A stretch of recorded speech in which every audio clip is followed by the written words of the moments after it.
En el Liceo 10 de Montevideo nos vamos para arriba y miramos hacia el sol.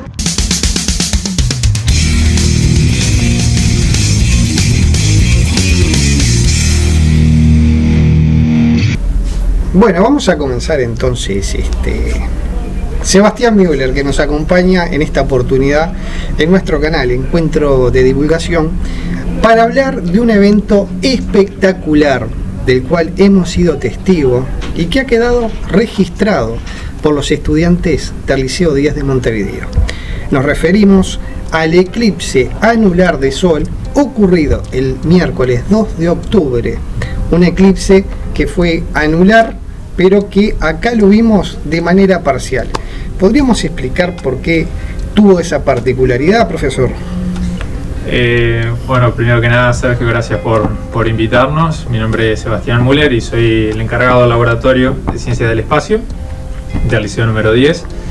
El evento en realidad fue un eclipse anular porque da la coincidencia que en ese momento la Luna se encontraba en la órbita lo más alejado posible de nuestro planeta Tierra. Entonces su tamaño aparente era menor que el tamaño aparente del Sol.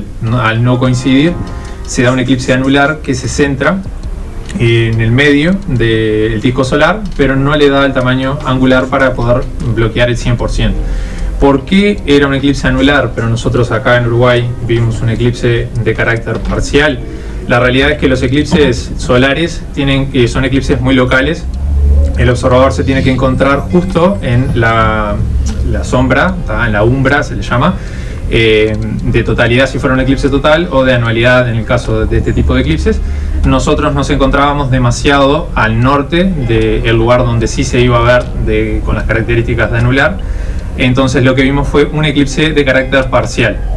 Como nos encontrábamos a varios kilómetros de distancia, estamos hablando de cientos de kilómetros de distancia del lugar donde se daba este fenómeno, nosotros desde el liceo logramos observar un máximo de un 42% del disco solar siendo cubierto por nuestro satélite. La imagen que tenemos en pantalla describe parte de lo que ocurrió. La imagen describe, en realidad esa imagen sería particularmente para un tipo de eclipse total, pero sí describe. Ahí se ve, digamos, la sombra es una doble sombra, una más oscura, que es la que llamamos umbra, y rodeada por una sombra más grande que se le llama penumbra. Nosotros nos encontrábamos en el caso de este eclipse en esa región, en la región de la penumbra, muy lejos de la umbra como para poder ver el 100% del disco solar. En este caso, al ser un anular, el 85% del disco solar siendo cubierto por nuestro satélite. Bien, entonces, como geográficamente nuestro país se encontraba en la penumbra, eso explica que haya sido visto de manera parcial. Exactamente. Para Bien. Poder haberlo visto de la otra manera, nos tendríamos que estar sería en este caso en Chile y Argentina, en la región más sur, donde sí se veía este fenómeno en su máxima expresión. Correcto. ¿Qué instrumento utilizamos para hacer la visualización de este eclipse? En este caso, nuestro laboratorio ex observatorio de secundaria cuenta con un telescopio refractor, es un MEADE LX75, adquirido por secundaria alrededor del año 2014. Hay varias unidades en observatorios de todo el país. Es un telescopio refractor que tiene una montura de carácter ecuatorial, se le llama, que facilita el seguimiento de la observación porque compensa la inclinación del eje terrestre de 23,5 grados. Y lo que se ve adelante del telescopio, si puedes cambiar a la otra imagen que se veía del frente del telescopio, eso que está en la apertura, que es la región donde ingresa la luz solar, se le llama un filtro solar, que protege justamente al observador de no recibir una cantidad más grande de radiación. Estamos hablando que la observación solar siempre es peligrosa. La única manera de observarlo es utilizando lentes de eclipse que sean correctamente para ese tipo de actividades.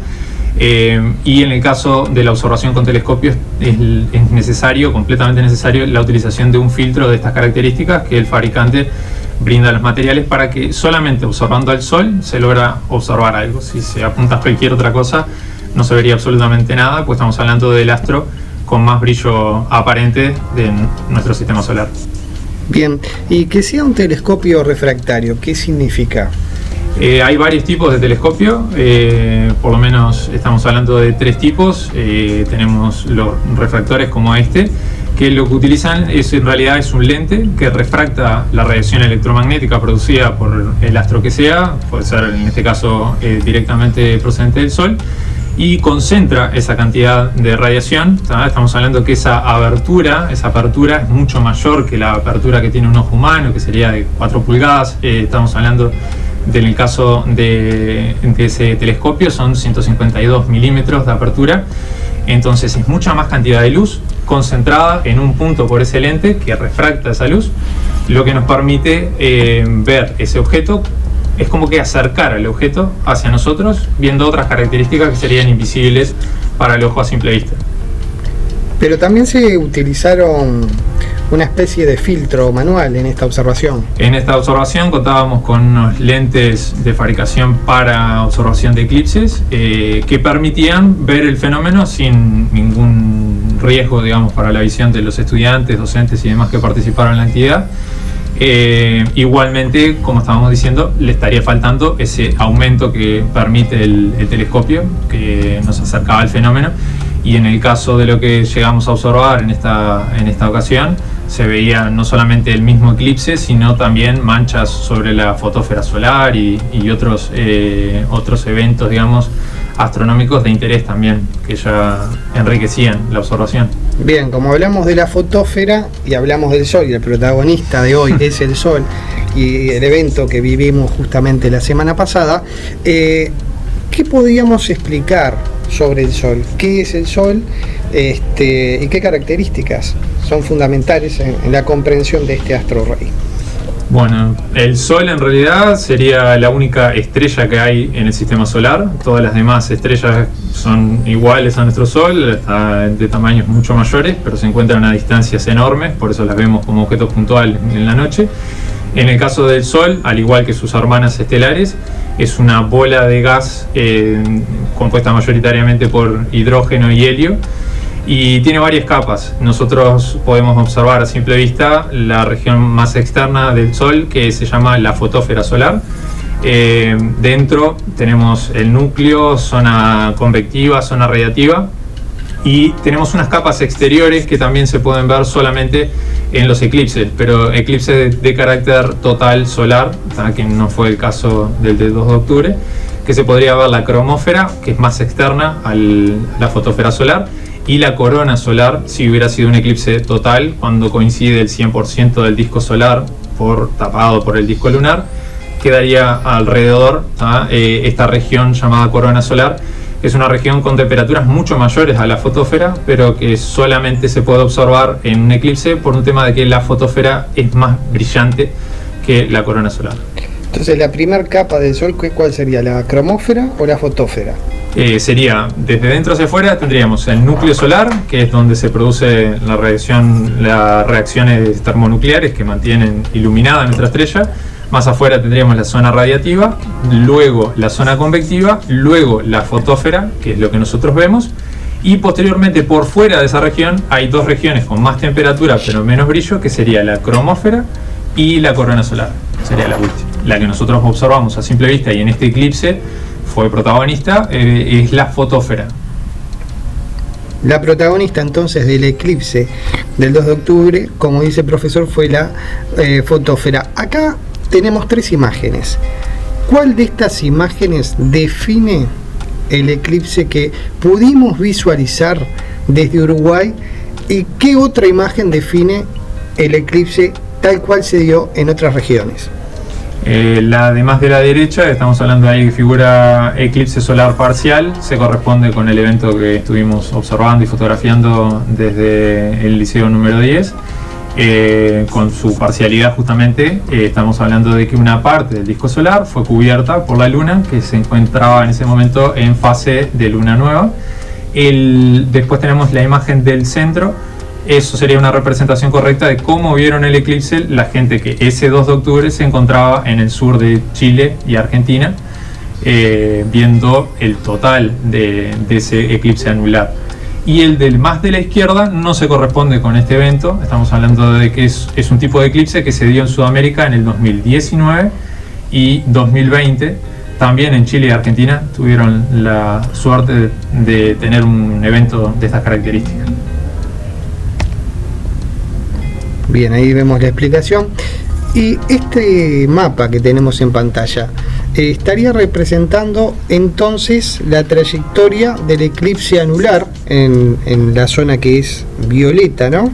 Exacto. ¿Esto qué quiere decir? Que durante esa trayectoria el eclipse se vio justamente de acuerdo a lo que indicamos en la foto del medio, que era la que marcaba el eclipse anular. Efectivamente. A simple vista, entonces el fenómeno duró más en el Océano Pacífico. Estuvo más tiempo presente en el Océano Pacífico. En este caso, y pasa muchas veces, con la sombra de nuestro satélite cubre una porción muy pequeña de nuestro planeta. Estamos hablando de que tiene un diámetro de unos 200 kilómetros.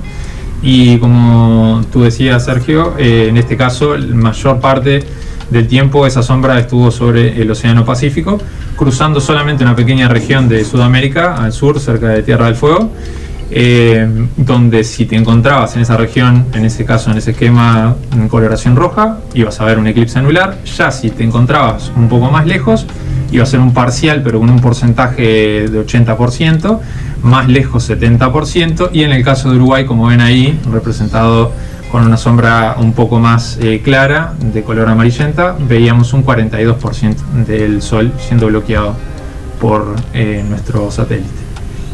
Entonces fueron muy pocas las ciudades, muy pocos los lugares que pudieron disfrutar de este eclipse en su momento anular. Justamente tenemos acá una planilla de la provincia de Santa Cruz, en donde se nos indica la hora de inicio de eclipse y la hora de inicio de la anularidad, la hora del máximo, la altura del Sol en el máximo y la hora del fin. Cuando empezamos a revisar estos datos, fueron muy pocos los privilegiados que tuvieron la oportunidad de ser testigos de este evento fantástico. Es la realidad de este tipo de eventos astronómicos. Es simplemente suerte de encontrarte en el lugar, momento, en el momento adecuado. Por eso mismo es que hay hasta una industria turística detrás de este tipo de fenómenos astronómicos, que se desplazan gente que trabaja de hacer astrofotografía, pero gente también que simplemente tiene interés en este tipo de actividades, y gente que quiere ver por lo menos una vez en su vida un eclipse, sea anular o sea total. La gente se desplaza de todos los países del mundo a esa pequeña región, y si tu población justo se ve en el momento justo, en el lugar justo, puede recibir una ingente cantidad de población, de personas visitando esa región solamente para ver este evento, que dura unos pocos minutos en la mayoría de los casos. Acá en esta imagen vemos de manera más clara justamente la trayectoria por la franja de anularidad, y sí, las pocas regiones del planeta en las cuales se vio la totalidad de este eclipse, que fue justamente en el sur. Esto es Argentina y Chile, ¿verdad? Argentina y Chile. Parte de algunas provincias argentinas y otros lugares de Chile. Una pequeña región de Argentina y Chile pudieron hacer la observación. Y lo que estamos viendo a continuación es una de las experiencias más interesantes que se realizó en este liceo, que es justamente la observación de este eclipse, que lo vimos como parcial, a través del telescopio que el profesor presentaba al inicio de esta videoconferencia.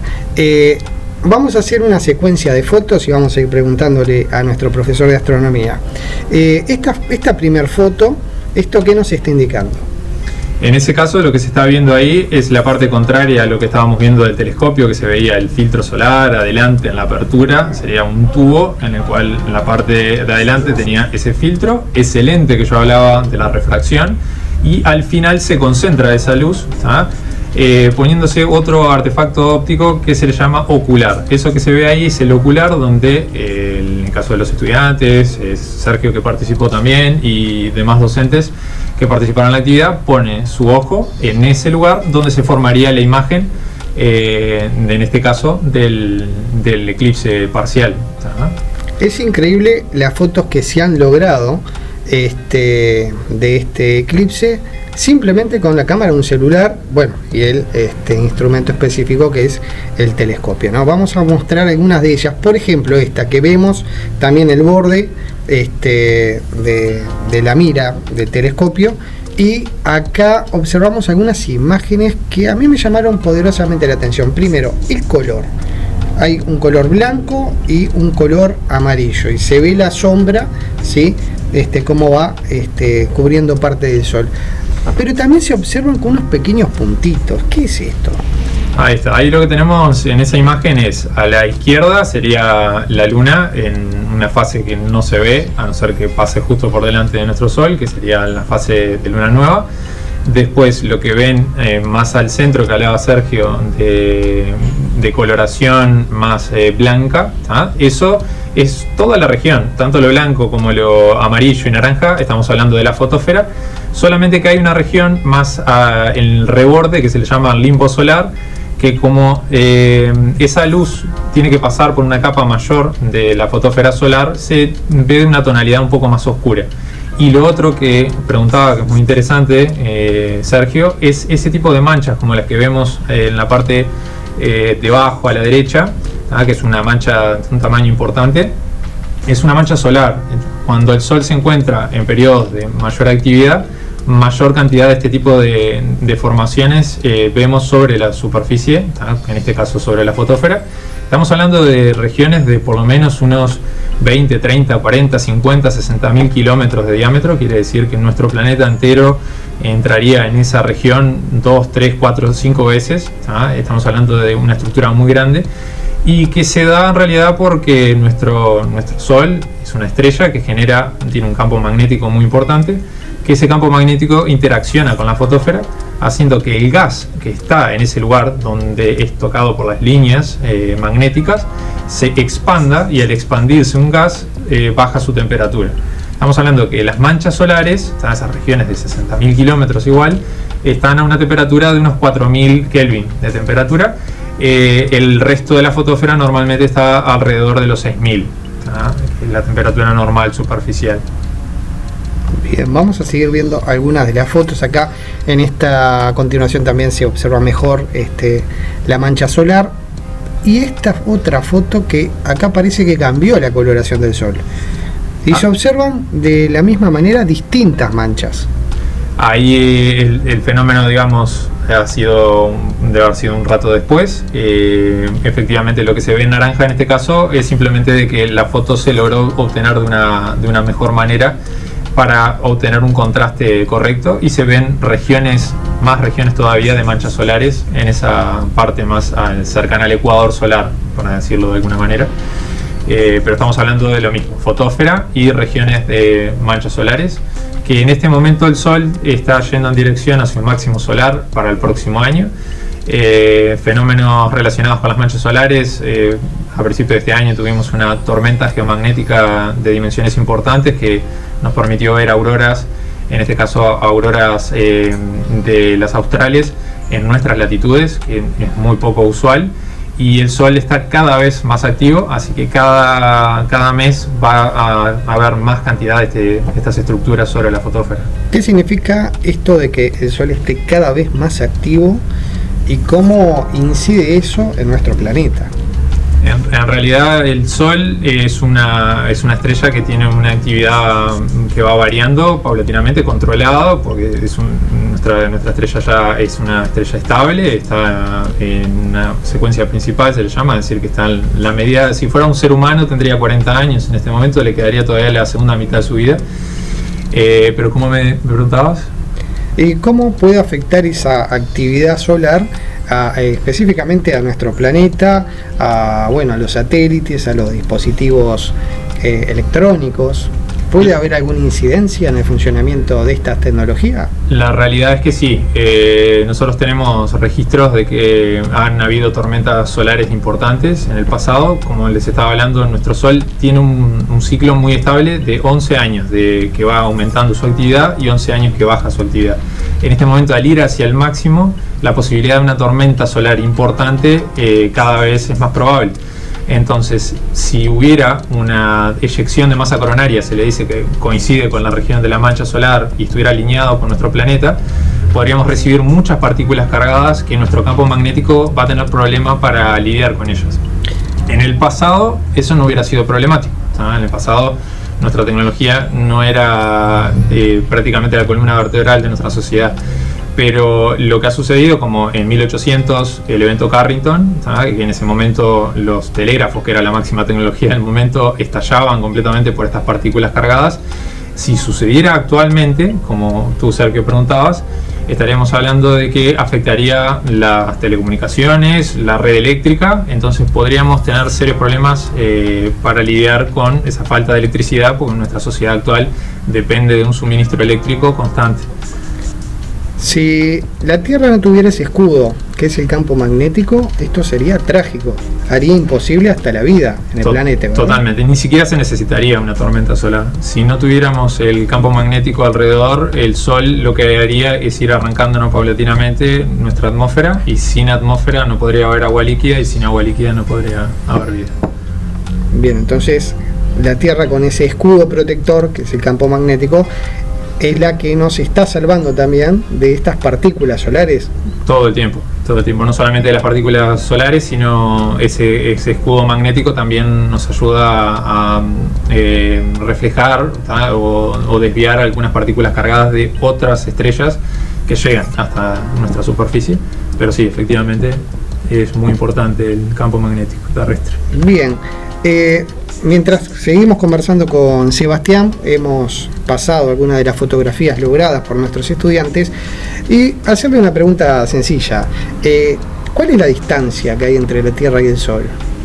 La distancia es variable, eso es algo que siempre damos en el curso y llama la atención a los estudiantes en el curso de astronomía, de que en realidad nuestras órbitas no son círculos perfectos. Si fuera un círculo perfecto y el Sol estuviera en el centro, sería el radio, entonces siempre estaríamos a la misma distancia.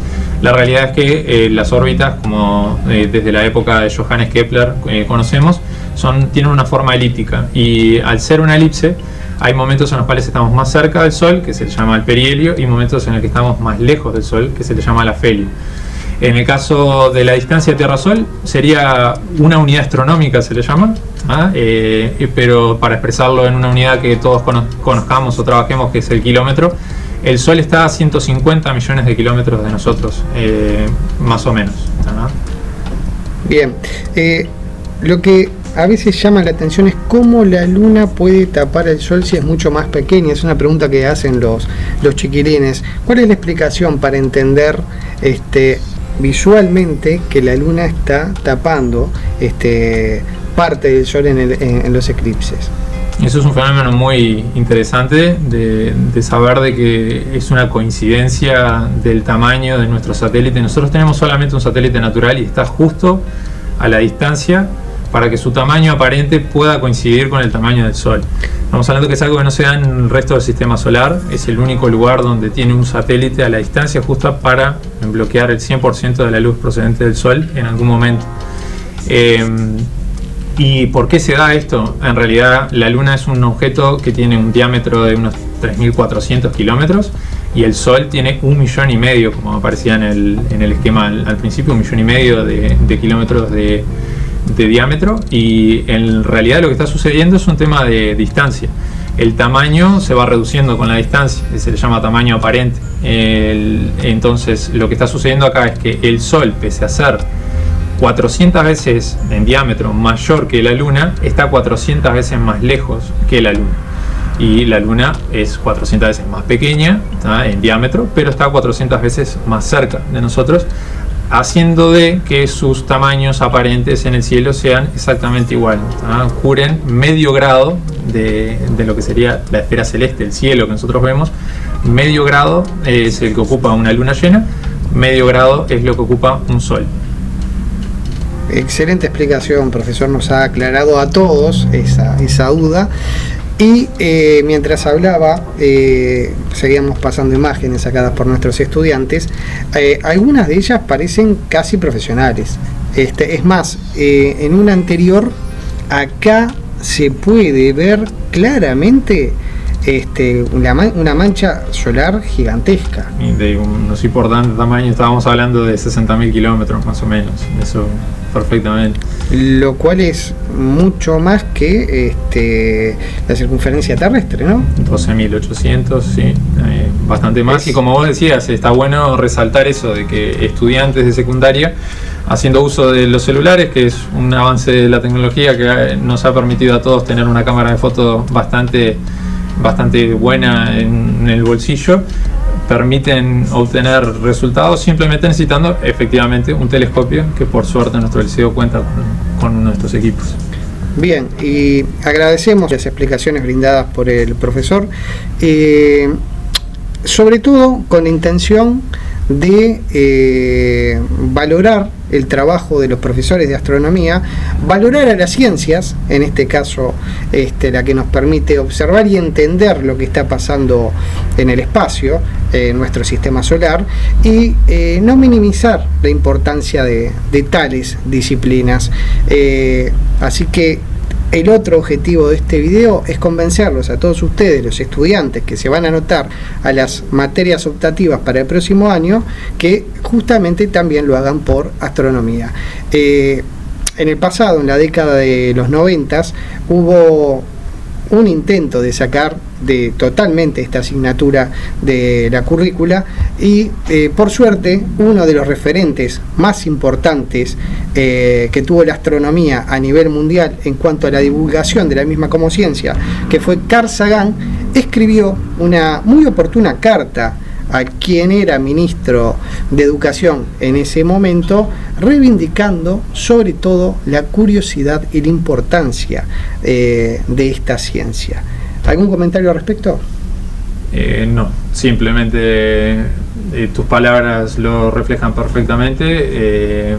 Hay que defender la educación en general y las ciencias en particular, y particularmente la astronomía como la primera ciencia que nos ha aclarado nuestro lugar en el universo, y de ahí construir un conocimiento entre todos.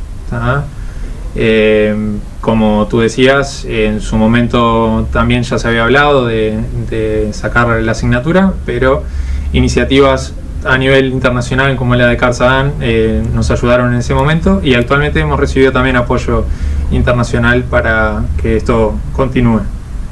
Muy bien.